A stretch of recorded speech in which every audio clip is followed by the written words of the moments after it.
The desert stretched wide and empty beneath a sky the color of old brass. The sun hung low, simmering above the horizon, spilling its heat across the land until the very air seemed to tremble. A wind carried the dust in slow circles, whispering over dry bones and long-forgotten trails. Out there in the town of Dry Creek, the world seemed to have stopped turning. The streets were quiet, the horses thin, and the only sound was the creak of the saloon sign, swinging on a rusted hinge. That was the day she rode in. Her name was Clara Wynne, a woman who didn't look like she belonged to the desert. Her dress was worn but carefully mended, her hands small but steady, her eyes pale and sharp as morning frost.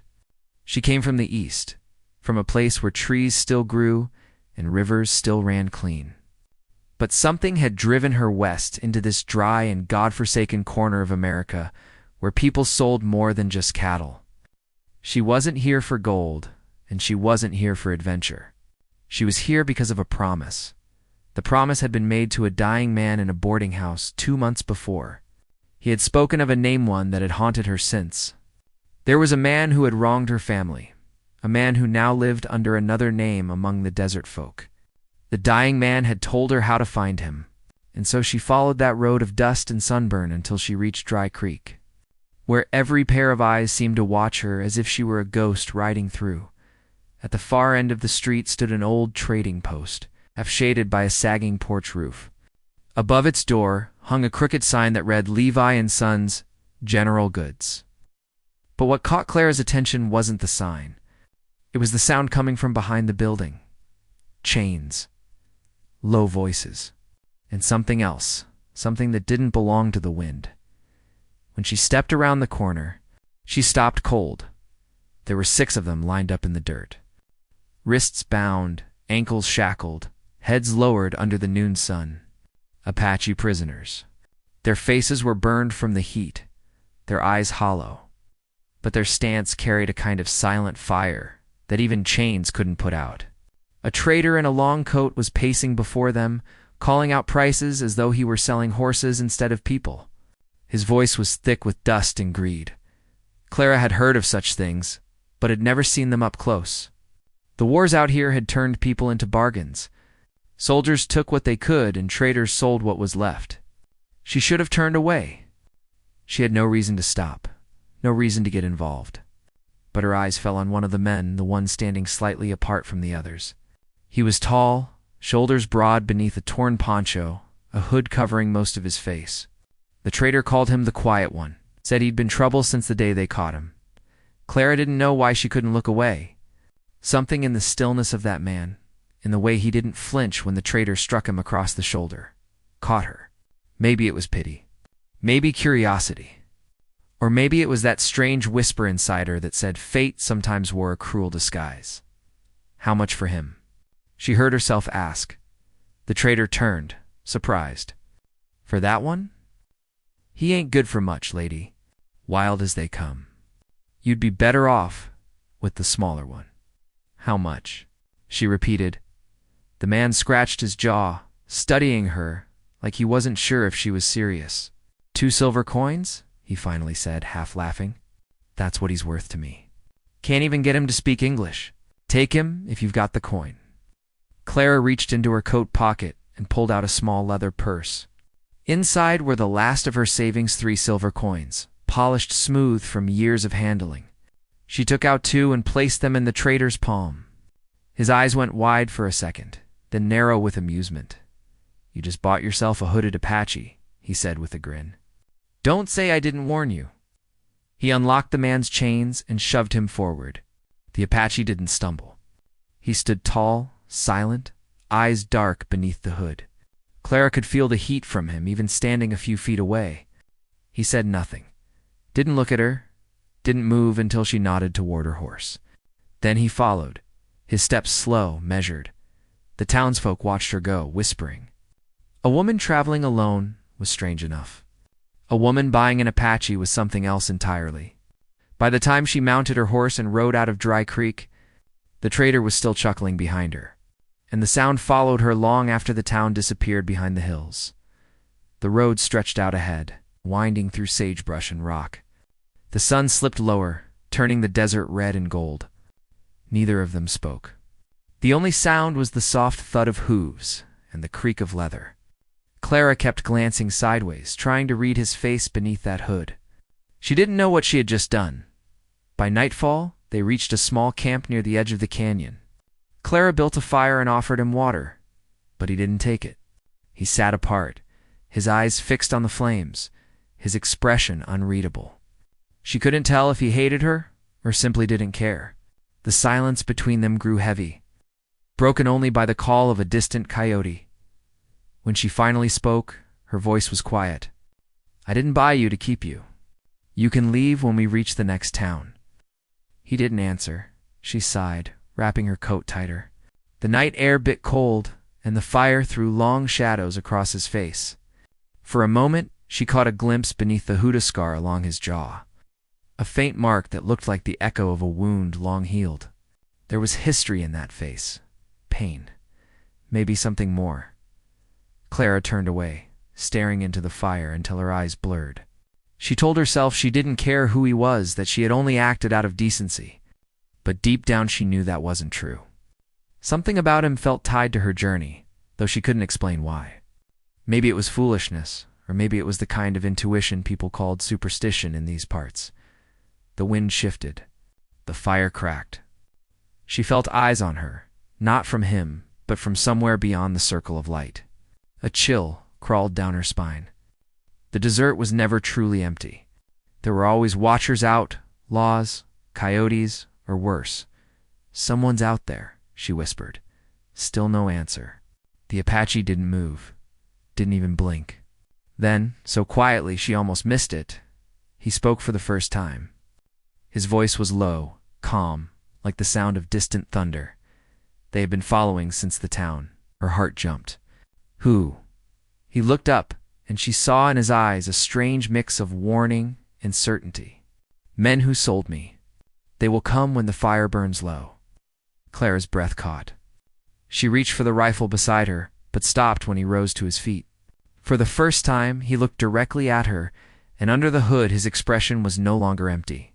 It was fierce, alive, and filled with something that made the night feel smaller. "You should not have bought me," he said. "Now they will not let either of us live," the fire hissed.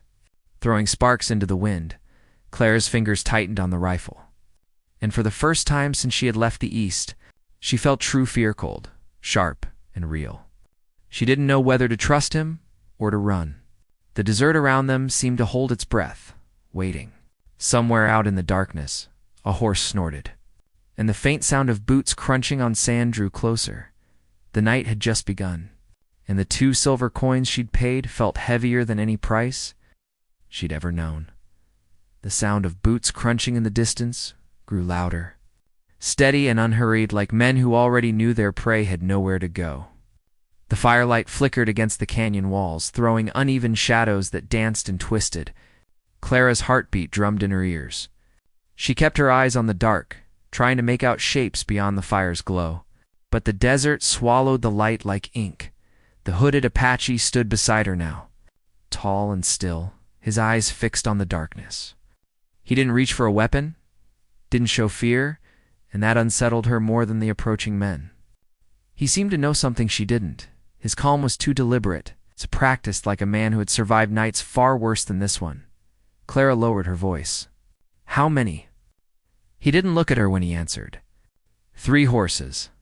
Maybe 4. 2 men, maybe more. The wind hissed across the canyon floor, carrying the faint jingle of spurs. Clara's grip on the rifle tightened. She was no stranger to danger, but this was different. These were men who'd sold another human being. Men who now came under cover of darkness to reclaim what they'd lost or silence. Whoever had taken it, she turned to the Apache. "If they're after you, why come for me too?" He gave her a sidelong glance. "Because you paid the price. They think you know something." Her stomach turned. "But I don't. They don't care." The answer settled heavy in the air. Somewhere behind the rocks, a coyote howled, and the horses shifted again. Clara knew they couldn't stay by the fire. It was a beacon in the dark. She nodded toward the canyon's shadowed ridge. "We have to move." He didn't argue. With a swift motion, he kicked dirt over the flames, dimming the light until only a faint glow remained. Then he motioned for her to follow. They climbed the narrow slope behind the camp, silent except for the crunch of sand beneath their boots. The night air was cold, the stars sharp as needles in the sky. When they reached a ridge, they crouched behind a jagged outcrop of stone. From there, Clara could see their small camp below. 3 riders had appeared, silhouettes against the dying embers. One dismounted and began to circle the fire, kicking at the ashes. Another raised a lantern, sweeping its light across the sand. "Who are they?" she whispered. "Traders," the Apache said. "The ones from Dry Creek. They hunt for coin. The one with the lantern is called Deke." Clara frowned, the name stirring something unpleasant in her memory. Deke was the man who'd sold her the prisoner, the same one who'd laughed as she handed over her last 2 coins. She watched him now, his shadow stretching long against the canyon floor. He spoke to the others, and though she couldn't make out the words, she knew his tone. It was the voice of someone who thought the desert belonged to him. Deke knelt. Touching the footprints that led away from the camp, he stood, pointed toward the ridge. They were tracking. Clara's breath hitched. "They're coming this way." The Apache nodded once. "Then we go higher." They began to climb again, moving quickly and silently, the path narrowing as it rose between 2 cliffs. The moonlight lit the edges of the rocks, and the wind howled through the canyon like an ancient voice. Clara's legs ached, but she didn't dare stop. Behind them, the sound of horses grew faint, then disappeared, replaced by the scrape of boots on stone. When they finally reached the top, the land opened wide. A plateau stretched out before them, dotted with cactus and low shrubs. The Apache stopped and looked back toward the dark valley. His eyes seemed to read the ground like words written only for him. "We'll rest here," he said. Clara hesitated. "For how long?" "Until the trail turns cold." She lowered the rifle, trying to catch her breath. The wind tugged at her hair, carrying the dry scent of sage. For a while, neither of them spoke. She studied him in the moonlight, still unable to see much of his face beneath the hood. His presence was unsettling, too quiet, too watchful, but there was something about him that made her believe he wasn't a man of cruelty. Not like the traders. Finally, she broke the silence. "You never told me your name?" Turned his gaze toward the horizon where the stars began to fade into a line of pale blue. "Names are not for strangers. I just saved your life," she said softly. "That should count for something." For a moment, he didn't answer. Then quietly he said, "My people called me Tohani. It means one who listens to the wind." Clara repeated the name under her breath. It felt strange and familiar all at once. "I'm Clara." He nodded once, acknowledging but not returning the warmth she offered. They sat in silence again. The night deepened, and the cold began to settle in. Clara's thoughts wandered back to why she'd come this far in the first place. Her brother's voice echoed in her memory, the sound of him before the fever took him. Before everything she knew began to unravel. He'd spoken of a man who'd betrayed their father, who had traded secrets during the war that cost hundreds of lives. That man had vanished west, taking with him the last of their family's name. She'd followed rumors, bits of talk passed between drifters and old soldiers. Each step brought her deeper into a land that didn't forgive mistakes. And now, sitting beside a stranger she'd bought for 2 silver coins, she wondered if she was chasing a ghost or being led toward something else entirely. Tohani's voice broke the stillness. "You came far from your home, yes?" "For what?" Clara hesitated, unsure whether to trust him. But something in his tone, neither judgment nor curiosity, just quiet knowing, made her speak. "To find a man. Someone who did wrong. I thought he'd be in Dry Creek." Tohani's head tilted slightly. "You think the desert hides the truth?" "I think the desert hides everything," she said. He was silent for a long while, then said, "The desert takes what it wants. Sometimes it hides things to protect them." She didn't know what to make of that.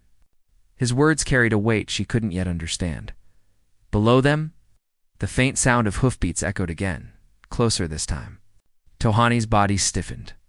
He motioned for her to move, and they slipped into the shadow of a boulder. Clara's heart raced as lantern light flickered below the ridge. Deke's voice carried up low and angry. She couldn't have gone far. Spread out. We find them before dawn. Clara met Tohani's eyes. If they catch us. He shook his head. They won't. He moved then, fast and silent, like part of the wind itself. He led her along the ridge to a narrow gap between two stone walls. They squeezed through until the ground dipped sharply into a hidden basin. The space was small, sheltered from sight. This was an old hunting path, Tohani whispered. They won't see us here. They crouched low, waiting as the footsteps drew near. The glow of a lantern passed just above them, lighting the edge of the rocks for an instant before fading. The men's voices trailed off, cursing softly as they moved west. Only when the sound was gone did Clara finally exhale. Her hands trembled. I didn't think we'd make it. Tohani studied her, his expression unreadable. Fear makes the heart see death before it comes. You must learn not to let it. She bristled. Easy for you to say. His eyes held hers. Not easy. Just learned. He stayed hidden until dawn bled slowly into the horizon, painting the sky in streaks of red and gold. When the sun rose, Clara could see more of the land below, a vast maze of canyons and cliffs stretching as far as the eye could see. It was beautiful and cruel all at once, as they began to move again. She noticed the way he glanced toward the hills, scanning for signs of life. His instincts were sharp, born of years surviving where others would perish. She realized then that without him, she'd likely already be dead. Hours passed before either of them spoke again. Finally, Clara asked, "Why did they capture you?"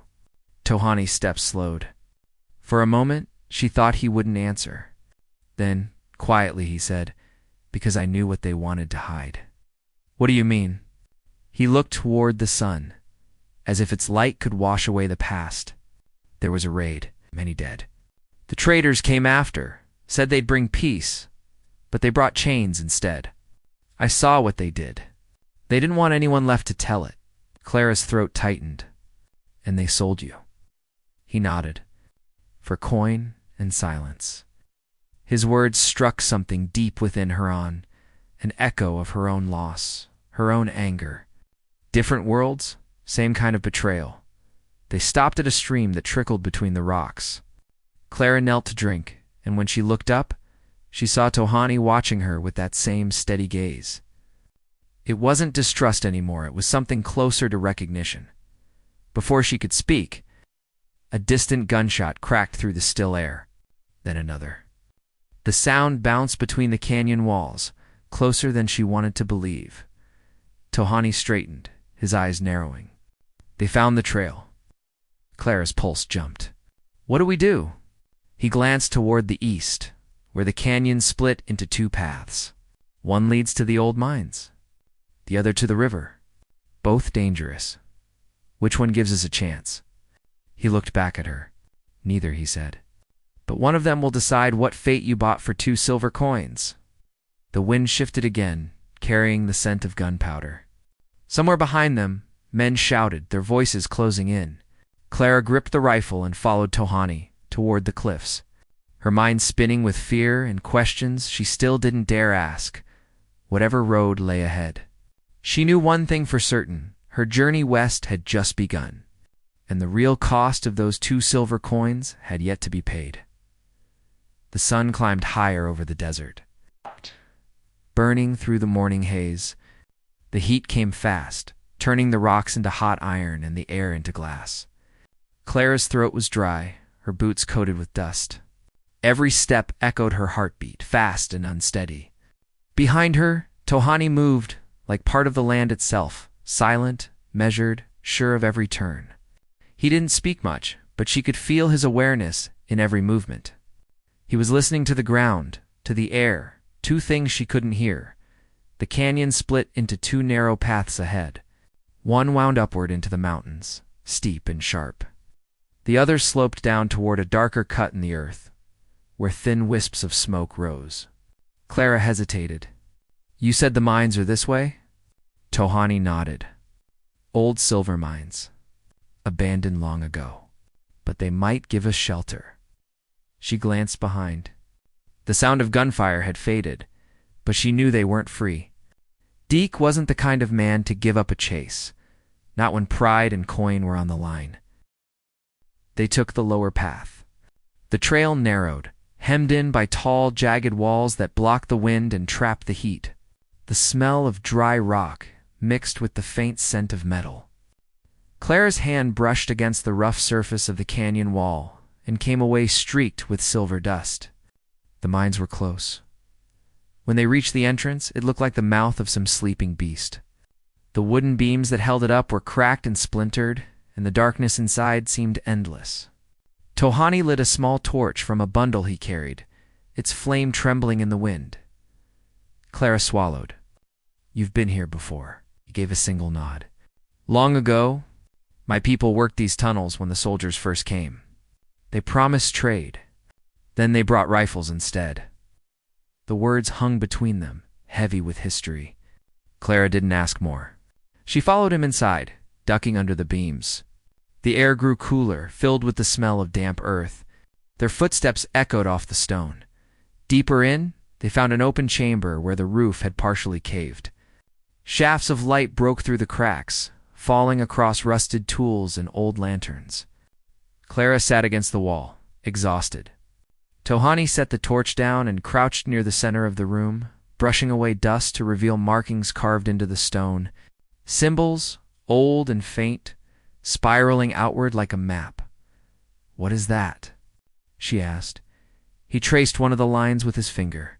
"It tells of a path beyond the mine, a way through the canyon, hidden from the main trails." Her heart lifted for a moment. "Then we can use it to escape." He didn't answer. His gaze lingered on the carvings too long, as if reading something more. When he finally spoke, his voice was lower. "It leads to where the river meets the hollow lands. But it is not safe." "Safer than waiting here," she said. He looked up at her, his eyes reflecting the faint light. "You do not understand what waits there, then tell me." Tohani leaned back, resting his arms on his knees. For a moment, he seemed far away, lost in memory. There was a settlement once. The soldiers built it to watch over the mines. But greed brings ruin. They took silver, then they took lives. The land buried them. Now only the dead remain. Clara shivered despite the heat. "You're saying it's haunted?" He didn't smile. "The land remembers." "That is enough," before she could reply. A faint sound drifted through the tunnel. Hoofbeats, voices, the echo of boots striking stone. Tohani stood, every muscle tightening. They found the trail. Clara sprang up, grabbing the torch. "Then we go." He motioned for her to follow, leading her through a narrow side passage that sloped downward. The walls were close, the air thick. The light flickered against the rough stone, revealing veins of silver that caught the glow. Behind them, the voices grew louder, distorted by the echo. "Deke." A man shouted, "Tracks here." Clara's pulse quickened. She could picture Deke's smirk, the gleam in his eyes. He'd come not just for the Apache, but for her too. A woman who dared defy him. The tunnel twisted sharply and opened into a wide cavern. Water dripped from above, collecting in shallow pools that shimmered in the light. Tohani stopped, kneeling beside a dark pool. He touched the surface, and then the ground. "They won't follow us far," he said. "Not if they believe we're gone." "What do you mean?" He took her hand, pressing it into the cool water. "Leave your footprints here. Let them think we drowned." She hesitated but obeyed, wading into the shallow pool. Her boots sank into the soft mud. When they stepped out the other side, he used a flat stone to smear the trail. Then he led her to a low opening, barely big enough to crawl through. They emerged into blinding sunlight. The air outside was dry and sharp again, but the light felt like freedom. The mine's mouth was hidden behind a curtain of hanging rock and dry brush. Below them stretched a valley unlike any she'd seen flat. Wide and silent. The hollow lands, Tohani said. It was beautiful and terrible at once. The earth there was pale, almost white, scattered with dead trees and bones of old wagons. The wind carried no sound, no birds, no life. Clara's heart sank at the sight. How far to the river? she asked. 2 days, he said. If the path holds. They began to walk. The ground cracked beneath their feet like old parchment. Hours passed with nothing but the whisper of wind. The desert sun burned high, and Clara's canteen was nearly empty. Still, Tohani moved forward, tireless, reading the land as if it spoke to him. By the time dusk came, they found shelter beneath the remains of a wagon half buried in sand. Clara leaned against the wheel, watching the horizon fade to purple. "Why do they want you so badly?" she asked finally. Tohani sat across from her, his face half hidden in shadow. "Because I carry something they lost." "What is it?" He reached into his poncho and drew out a small leather pouch, worn and cracked with age. He loosened the string and poured a few objects into his handpieces of silver, a dull and weathered, carved with strange markings. Clara frowned. "Coins?" "Not coins," he said quietly. "Messages. Each one tells a story. My father made them. He traded with the soldiers before he knew what they planned. When he learned the truth, he hid these so the truth would not die with him." "What truth?" "That the silver they mined here was not theirs. It belonged to the land. To my people, the traders killed to keep it. These markings tell who gave the order, who took the blood." Clara's breath caught. Deke Tohani nodded. "And others. Names of men who still hold power." She stared at the dull silver pieces glinting in his palm. "If that's true, then this could expose them. That's why they want you. They want silence," he said, "and they will keep killing until they have it." Clara looked out across the pale valley, her thoughts racing. Her journey west had started with vengeance, but now it twisted into something bigger. The man she hunted might be among those names. Maybe that was why fate had led her to Dry Creek, why she had crossed paths with Tohani. As the night deepened, they built a small fire from dry brush. The flames cast long, trembling shadows over the sand. For a while neither of them spoke. Clara's mind kept circling the same thought, that the truth Tohani carried might connect to her own past. The war, her father's fall, the man who vanished afterward. "Did you ever hear of a soldier named Reed?" she asked quietly. Tohani's eyes flickered. "Reed, yes, that name is here." He tapped one of the marked silver pieces. Clara's chest tightened. "He betrayed my father. He's the reason I came west." "Then your path and mine are the same," Tohani said. "The silver binds them." Before she could speak again, a sudden sound cracked through the air, a distant whistle, low and hollow. Then another. Not wind this time. Clara's blood ran cold. "They found us," she whispered. Tohani stood, scanning the ridge. His jaw tightened. They moved fast. The faint glow of torches flickered on the far side of the valley. 3, maybe 4 lights. Too many to fight. "Run," he said. They grabbed their things and moved toward the east, the fire dying behind them. The ground was uneven, scattered with debris from long-lost wagons. Clara stumbled once, catching herself on Tohani's arm. The wind whipped harder now, carrying the scent of smoke. Behind them, Deke's voice rang out across the valley, cruel and sharp. "You can't hide forever, girl. The desert takes everyone in the end." Clara's stomach twisted. The sound of him, that mocking tone, cut through her fear and turned it to anger. She had run enough. She stopped, turned toward Tohani. "We can't just keep running. There has to be another way." He looked at her for a long moment, then toward the mountains where the moon hung pale and thin. "There is a place ahead," he said.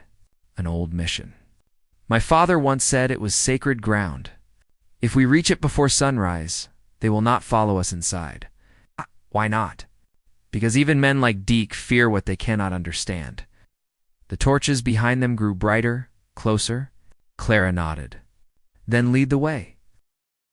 They ran through the hollow lands, the wind screaming like a living thing. The moon cast long, ghostly shadows that seemed to chase them as hard as Deke's men did. Somewhere in the dark, the sound of a horse fell, followed by a man's curse. The desert was claiming its own. But as the night wore on, and the mission's crumbling tower appeared faintly in the distance, Clara couldn't shake the feeling that they were being driven toward something older and darker than greed or revenge. She didn't know what fate awaited them beyond those stone walls. Only that the price of those 2 silver coins was still being written in blood, sand, and silence. The night grew colder as Clara and Tohani pushed through the hollow lands. The desert wind carried fine sand that stung her face and blurred the path ahead. Her legs ached from hours of running, but she didn't dare slow down. Behind them, the faint glow of torches still flickered against the distant ridges. Deke's men were relentless. Their shouts carried through the dry air like echoes of the past refusing to die. Tohani led the way, his figure outlined against the faint moonlight. His movements were precise, his steps never wasted. He seemed to know where the ground would hold and where it would give way. Clara tried to match his pace, though her breath came hard and shallow. Every heartbeat sounded like a drum in her chest. "We're close," he said at last, his voice barely more than a whisper. "The mission lies beyond that ridge." Clara lifted her eyes. The silhouette of a stone tower rose faintly in the distance. It was crooked and half-collapsed, its edges blurred by the haze. Even from here it looked ancient, like it had been waiting centuries for someone to return. "What if they reach us before we get there?" she asked. Tohani's gaze stayed on the horizon. "Then the land will decide." They climbed the last stretch in silence. The ground turned rocky, scattered with broken crosses and splintered wood remnants of old graves half buried by time. The air felt heavier here, colder despite the wind. Clara shivered, pulling her coat tighter. As they reached the crest, the full view of the mission came into sight. The structure sat in a shallow basin, surrounded by dead mesquite trees. Parts of its outer walls had crumbled, leaving only jagged remains of what had once been a courtyard. The roof had caved in long ago, and the bell tower leaned at an angle, its rusted cross barely hanging. They approached slowly, the crunch of gravel beneath their boots the only sound. When they stepped through what was left of the wooden gate, the air seemed to shift, thicker, quieter. Even the wind stopped moving. Clara glanced around, her pulse rising. "This place feels wrong," she whispered. Tohani looked at the cracked stone floor beneath them. It was built on land my people called sacred. The soldiers used it for their prayers. But they buried what they didn't understand. "What do you mean?" He didn't answer. Instead, he walked toward the center of the courtyard, where a faded carving of an old sun symbol marked the ground. He knelt and pressed his hand to the stone. For a long moment, he said nothing. His eyes closed as though listening to something beneath the surface. Clara waited, uneasy. Then she heard it too, a low hum, faint and distant, like the breath of the earth itself. Before she could speak, the sound of hoofbeats shattered the silence. Tohani's eyes snapped open. "They've come." Clara turned toward the ridge they'd climbed. Torches flared along the hilltop. The light glowed brighter, moving quickly down the slope. Deke's voice carried over the wind. "End of the line, girl. You've had your fun." Clara's stomach twisted. She raised her rifle, but Tohani caught her arm. "Wait." She looked at him, her fear rising. "We can't just let them walk in. This ground protects itself," he said quietly. "They'll bring their own end." The torches reached the edge of the courtyard. Deke rode in first, his horse snorting as it stepped onto the cracked stone. 5 men followed, rifles gleaming under the moonlight. Deke dismounted, grinning as he looked around. "Well now," he said. "Didn't figure you for church-going folk." Clara kept the rifle steady, her finger trembling near the trigger. "Stay back." He laughed, the sound sharp and cold. "You really think you can shoot all of us? You don't even know what you're mixed up in, lady." Tohani stepped forward, the torchlight catching his hood.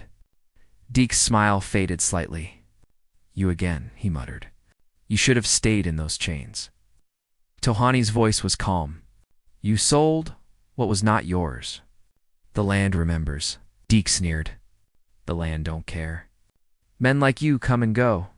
Silver's what lasts." He turned to his men. "Take them both alive. I want that pouch." The men moved forward, weapons raised. Clara backed away, her mind spinning. She fired once. The shot cracked through the night, echoing against the stone walls. One of the torches fell, clattering to the ground. The flames spread across the dry weeds near the gate, sending sparks into the air. Tohani pulled her toward the sun carving. "Here," he said. "Stand here." The ground beneath them trembled, faint but real. Clara's breath caught. "What's happening?" "The old ways," Tohani said, his voice steady. "The soldiers buried what they took, but the land never forgot." Deke cursed, waving for his men to fan out. "Shoot if you have to. Don't let them." He stopped. The ground beneath his boots cracked. A sharp rumble rolled through the courtyard like distant thunder. The horses screamed, rearing back. Dust poured from the tower as the earth split open near the sun symbol. Clara stumbled, but Tohani caught her. The air filled with the sound of stone grinding against stone. A fissure tore across the ground, swallowing one of Deke's men before he could move. The others stumbled back, shouting. Deke turned toward the fissure, his face pale. "What in hell is this?" Tohani's eyes blazed in the torchlight. The price of blood. Another tremor hit, stronger this time. The bell at the top of the leaning tower began to swing, clanging once, twice, before crashing to the ground. The men broke, some running for the gate. The flames at the entrance spread higher, trapping them inside the courtyard. Clara could barely hear over the noise. "We have to get out." Tohani shook his head. "Not yet." He reached into his pouch and took out the silver pieces. They glowed faintly in the firelight, the carvings catching the light like tiny stars. He scattered them across the sun symbol, and the trembling eased for a moment. Then the hum returned, deeper now, almost alive. Clara watched as the silver sank slowly into the cracks of the stone, as if being pulled by invisible hands. The ground steadied, but the air felt charged, electric. Deke was the last man standing near the gate. His face was streaked with sweat and ash, his eyes wild. "You think this'll save you?" He shouted. "You're both dead. You hear me?" He raised his rifle and fired. The bullet struck the ground inches from Clara's feet, sending dust flying. She stumbled back, but Tohani didn't move. "Enough," Tohani said, his voice echoing strangely, carrying farther than it should have. "You took what was sacred. Now the desert takes you." The wind roared suddenly, tearing through the courtyard. The flames bent inward, as if pulled by the center of the earth. Deke's eyes widened. He turned to run, but the ground beneath him gave way. With a single shout, he vanished into the darkness below. The sound faded as quickly as it came. The wind died. The earth went still. Only the crackle of fire remained. Clara stood frozen, her rifle lowered, her hands shaking. "What did you do?" Tohani's shoulders slumped, exhaustion softening his expression. "I didn't do anything." The land remembered its debt. She stared at him, disbelief mixing with fear. "You knew this would happen." "I knew something would answer," he said quietly, "but I didn't know how." The firelight flickered over the courtyard, lighting the old stones and broken walls. The crack that had swallowed Deke glowed faintly, as if the earth still breathed beneath it.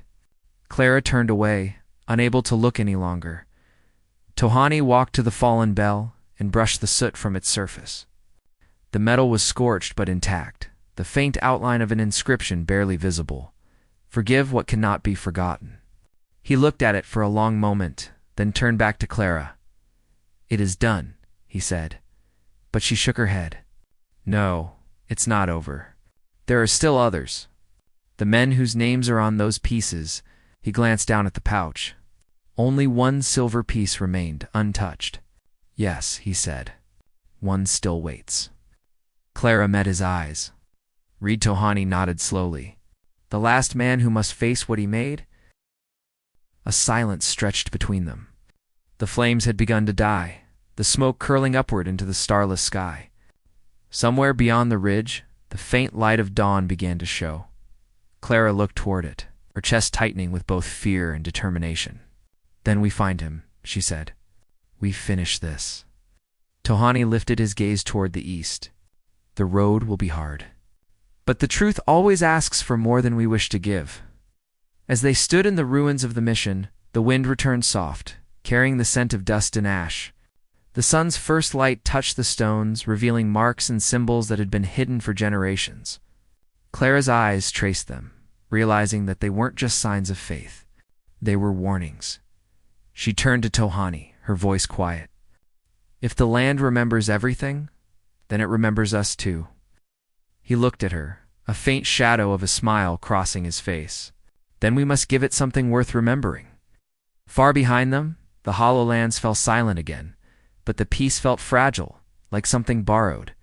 The mission stood against the rising light, half buried, half alive. And though the chase was over for now, Clara knew the true reckoning was still ahead, where the last name waited, and where both their fates would finally be decided. The morning after the storm and the mission was quiet. Almost too quiet. The desert stretched wide and empty, carrying a stillness that felt older than the land itself. Clara stood by the edge of the ridge, watching the first blush of sunlight touch the sand. Her clothes were streaked with dust, her eyes hollow from the sleepless night. Behind her, the ruins of the mission stood like a broken promise.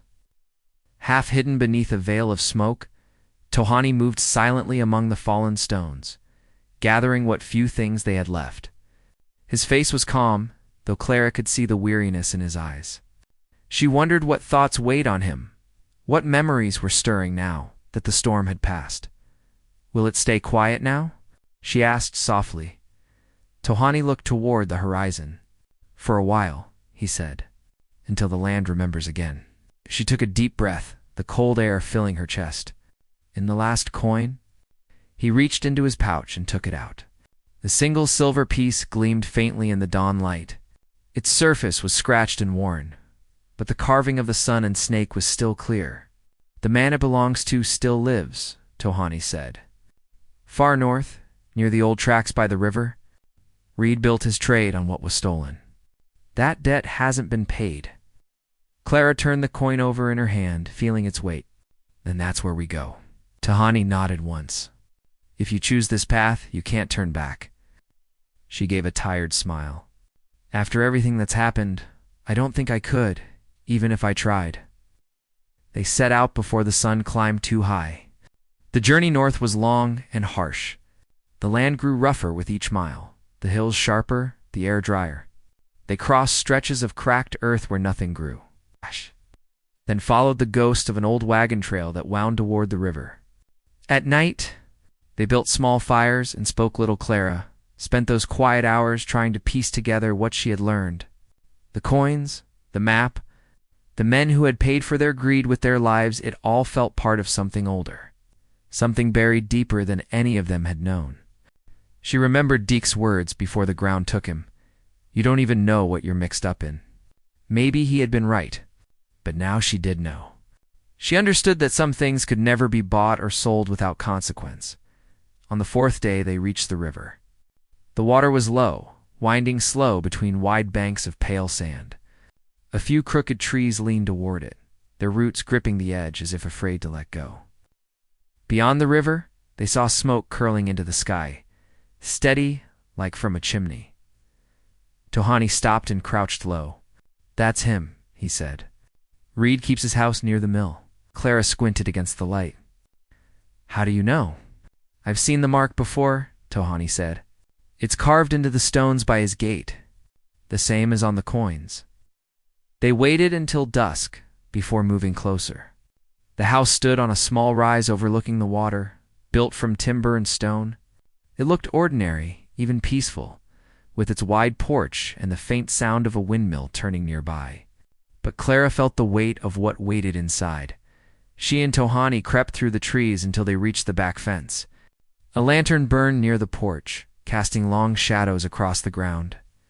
Through the open window, they could see Reed sitting at a desk, a cigar glowing between his fingers.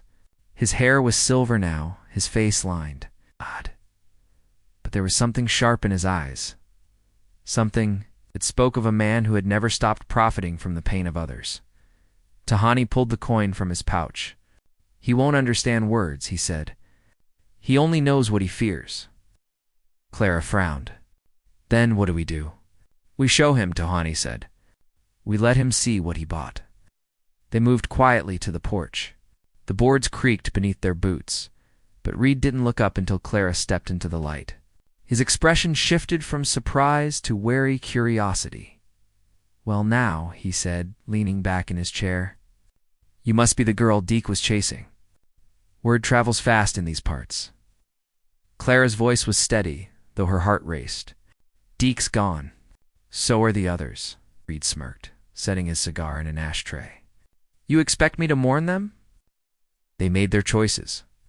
Same as anyone." Tohani stepped forward, the hood still shadowing his face. "You made your choice too," he said. "When you took what wasn't yours." Reed's eyes narrowed. "I know that voice. Apache, aren't you? I remember when your kind came through here. Always talking about sacred ground and spirits." He chuckled, shaking his head. "Funny thing about ghosts, they don't stop a man with a gun." Tohani dropped the coin on the table. It hit the wood with a sharp ring. The sound echoed faintly in the still room. Reed glanced at it, then back at them. "You think I care about old silver?" "I got more than that buried under this floor," Clara spoke quietly. "It's not the silver that matters. It's what it stands for." Reed frowned, confused. "You sound like one of those preachers." He picked up the coin, holding it to the lamplight. "Pretty piece, though. Where'd you get it?"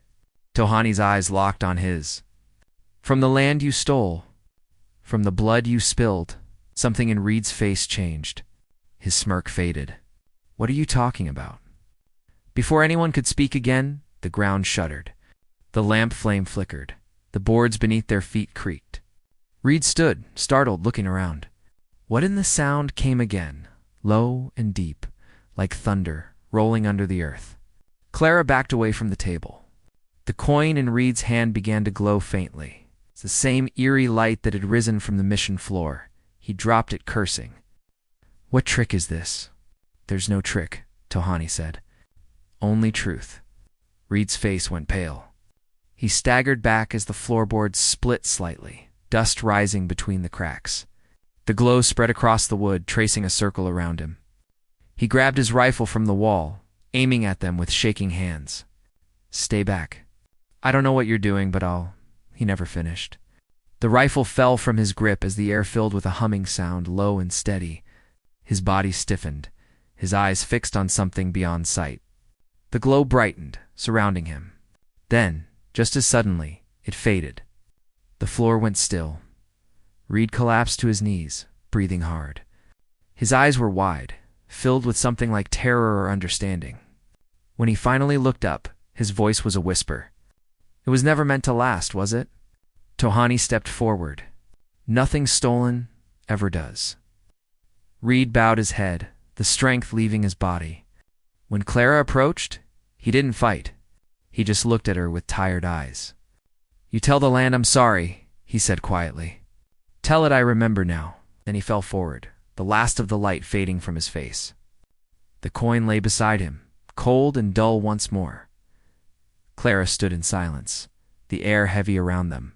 Tohani bent down and picked up the coin. He turned it in his hand, then held it to the light. "The circle's closed," he said. "The debt is paid." They left the house before dawn, walking back toward the river. Behind them, the windmill creaked slowly, and the first light of day touched the water. Clara stopped by the bank, watching the reflection of the sky ripple across the surface. "What happens now?" she asked. Tohani looked toward the horizon. "Now the land rests, and so do we." She nodded, though a part of her still ached. "Do you think it'll ever forget?" He shook his head. "No, but maybe it forgives." They crossed the river as the sun rose, their shadows stretching long behind them. By the time they reached the far bank, the smoke from Reed's chimney had disappeared, leaving nothing but the soft hum of the desert wind. Clara paused and glanced back one last time. The world felt both heavier and lighter, as if a great weight had shifted somewhere unseen. She thought of the 2 silver coins she had once held in her hand, never knowing what they carried. What had started as a simple act, one small trade at a dusty stall, had become something far greater. It had shown her how the past never truly stays buried, how the land itself remembers the truth even when people forget. Tohani walked beside her, silent but steady. She didn't ask where they would go next. Maybe it didn't matter. The desert stretched endlessly before them, full of secrets and stories waiting to be found. As they disappeared into the horizon, the wind carried a sound that might have been a whisper or maybe just the sigh of the earth settling back into peace. And somewhere deep in the sand, beneath the bones of old missions and forgotten graves, the last silver coin gleamed faintly, waiting for time to claim it once more.